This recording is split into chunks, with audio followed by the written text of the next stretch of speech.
Alhamdulillahi Rabbil Alamin, wal'aqibatu lil muttaqin, wala udwana illa 'alal zalimin.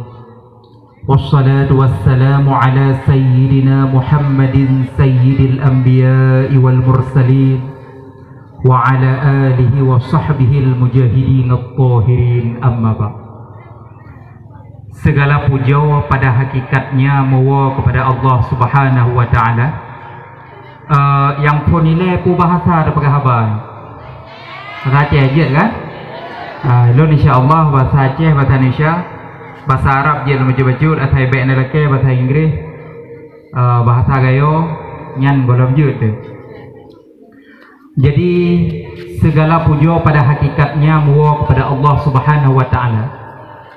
Karena dipegah oleh para ulama tengku puja wana terbagi kepada apa?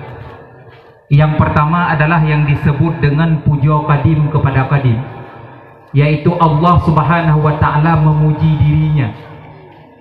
Tetapi umi-umi dan anak-anak ulun Bandu, puja dro ke dro nyo hanya cocok jiduk pada Allah.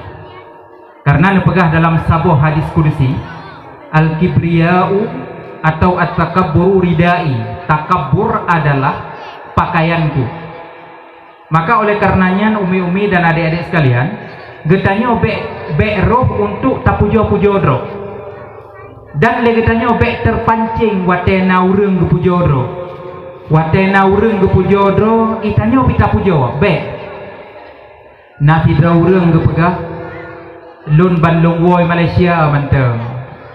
Longdeng foto bak menara kembar. Le getanya pi bagah-bagah sih untuk tak puja roh. Alah hidron baru hinan nedang foto. Ilun hide hi Thailand nyan bak gajah yang paling raya longdang foto. Nyo tengku getanya be terpanci untuk ta puja-puja roh. Karena nyan adalah yang cocok hidup pada Allah Subhanahu wa taala. Yang kedua adalah yang geken dengan puja qadim kepada hadis, yaitu Allah Subhanahu wa taala memuji makhluk. Lagi masa Allah Subhanahu wa taala nepuja Nabi Muhammad sallallahu alaihi wasallam yang kelahiran dronehnya tarayakan pada malam yang berbahagianya. Kemudian yang kedua adalah yang disebut dengan puja hadis kepada hadis, yaitu puja makhluk kepada makhluk.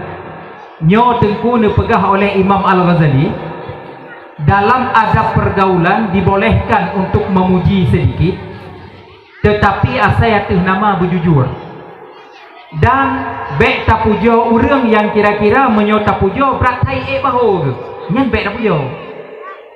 Sebab mana tengku tiga memang perle. Contoh, orang inang di rumah kagak usaha gepula bungong berbagai macam, dari lidah mertua hingga suami gemuk, macam model ka gepula bungong.